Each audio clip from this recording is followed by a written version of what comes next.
What's up guys, welcome back to the channel. Today we are back on the 2018 Ram 2500, and as you guys seen in the previous episode, we pretty much got the front end all back together, but I did order the wrong bumper. I think it was for the 1500. So I wanted to ask you guys, should we go with the OEM chrome bumper, the OEM color match bumper, or if we should get a custom built bumper made for the truck? Let me know that down in the comments. Anyways, as you guys seen, vTuned did also buy a 2018 Ram 2500 to rebuild, and he hooked us up with the bedside that I needed. So go check out his channel. I'll put the links in the description. He's got some epic builds going on. For now, stay tuned and let's get started, boys. So before I get started, here's a quick update on the Chevy truck in the RX-7. This is my brother's truck, and we kind of got in a small argument during the middle of this build, so I just let him have it. But the truck did pass inspection. He already got the doors, the fenders, and the hood painted. So pretty much all he has left is to get the truck back together. We might film and document that, but we'll have to see. As far as the RX-7 goes, I did end up buying the Ram like in the middle of it all. And since the truck was a rollover with the busted up windshield, I kind of had to store it in the garage. And when we started working on it, I kind of went full blast. So I do want to get the truck ready for inspection before we hop back on the RX-7. For now, let's jump on this bedside. Here it is, boys. Check this out. vTuned even pressure washed it for us. That's what's up.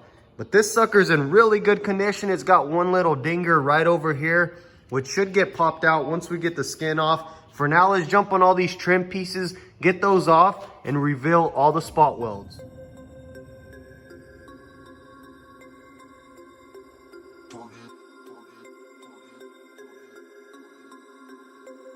We about to turn it on.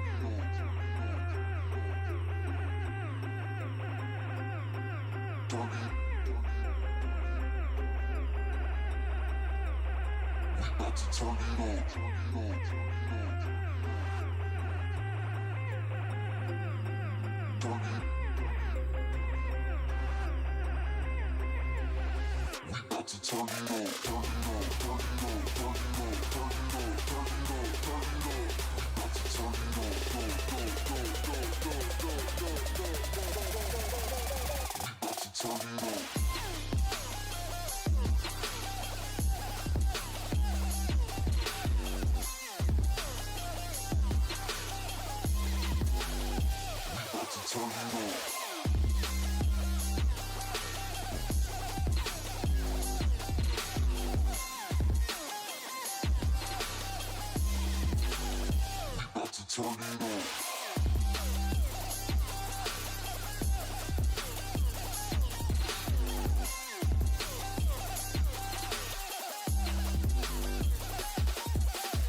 We about to turn it on.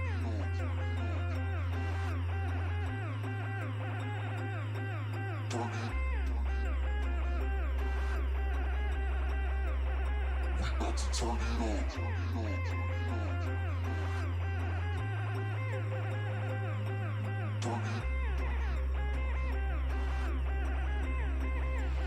We about to turn it on. We about to turn it on. We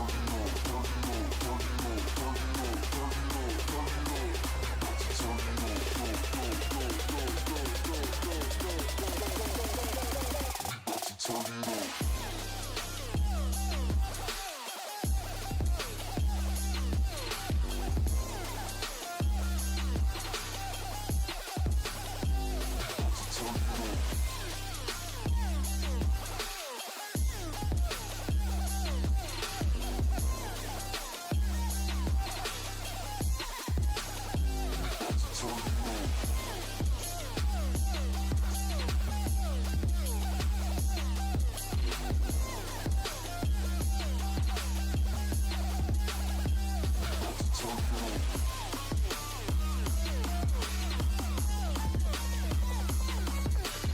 Ripper, go ahead and make sure that we got all the spot welds in the center.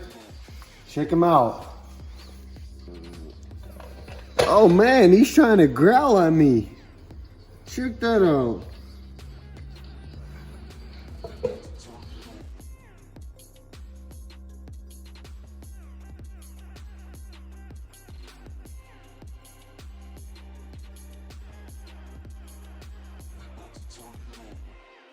All right guys, so we got all the spot welds marked dead center with the pilot hole.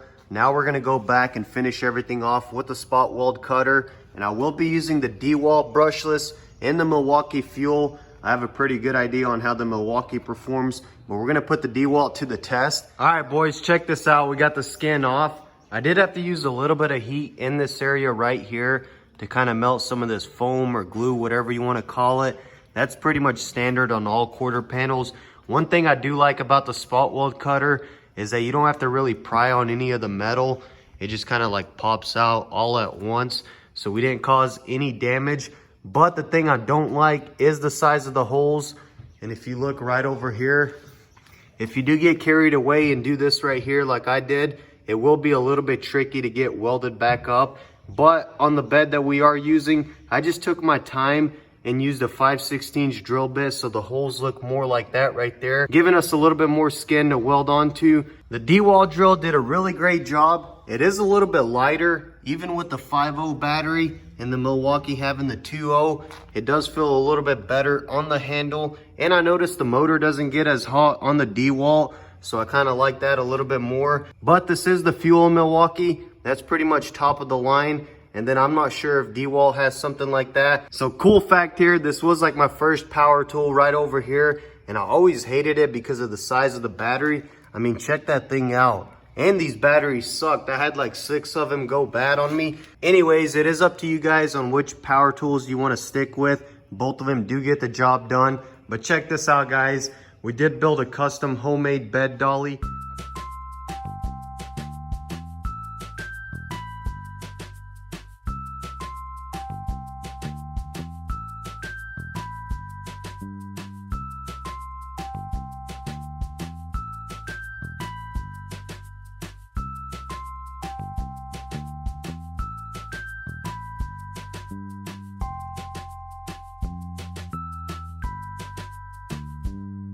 Probably could have did a better job and built a table or something like that, but this should do the trick.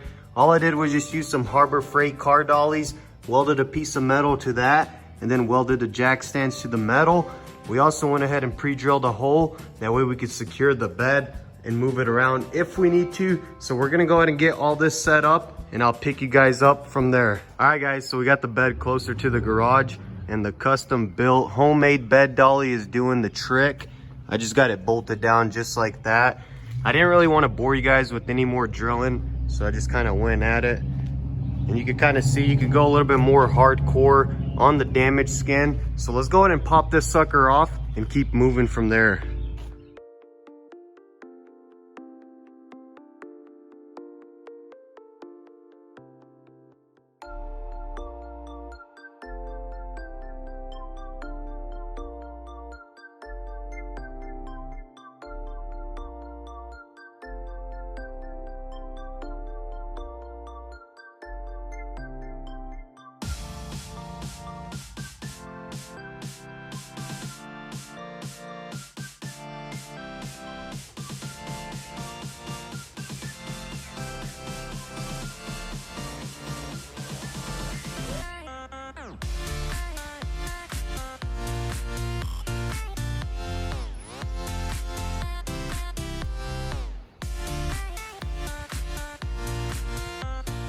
All right, boys, got the damaged skin off, and I found out we got a little bit more damage on this area right over here, which is not a big deal. A big enough hammer, we'll straighten all this out, and then we'll pretty much be ready for the donor skin. All right, guys, that's gonna do it for this episode. We made some good progress on the damaged bed. We'll take care of all the welding and grinding in the next episode. Stay tuned for that. With all this said, thanks guys for all the love and support. If you are new on the channel, hit that like bell and sub button for more awesome builds like this. And for a sneak peek before YouTube, follow me on Instagram at DannyTV. The link is in the description. And if you do want to support your boys a little bit more, shop DannyTV.com and copy some DTV merch. Thanks for watching, and I'm out. I'll catch you in the next one.